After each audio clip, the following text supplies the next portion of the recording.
เทคนิคการเกณฑ์โจทย์ที่พน้องเห็นแล้วอึ้งเลยเนาะก็คือข้อที่27 28ในการสอบเสยบ3ม7วิชาคณิตศาสตร์2023-24เนาะข้อที่27ว่า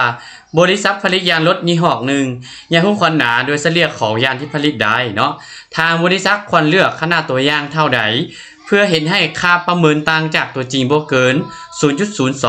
นก็คือ e เนาะระดับความเสื่อมมัน 90% มันจะพัวพันไปหาตัวเลขนี้เลยเด้อครูว่าค่าผ่านเปลี่ยนมาตรฐานแม้น 0.025 ซนเนาะเวลาเกมาเนาะต้นจี้สู้ตัวนี้เนาะ n เท่ากับเซกส่วน2คูณ10มาส่วน e เนาะทั้งหมดกำลัง2เนาะฉะนั้นอยู่ในบอลนี้นี่เขาจะเอาค่ามาแทนไซน์เนาะนอกจากเห็นว่าเซกอัลฟาส่วน2เป็น 1.645 แม่นบ่10มาเท่า 0.025 แล้วก็ e เท่า 0.02 มันจะเท่า 20x ก็เลยเป็น 20x กำลัง2เท่า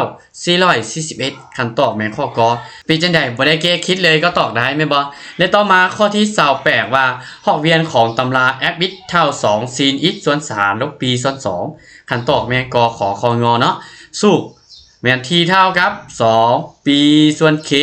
เลข k นี้เอามาจากสายเอามาจาก3ประสิทธิ์ของ x เด้อ3ประสิทธิ์ของ x อันนี้เป็น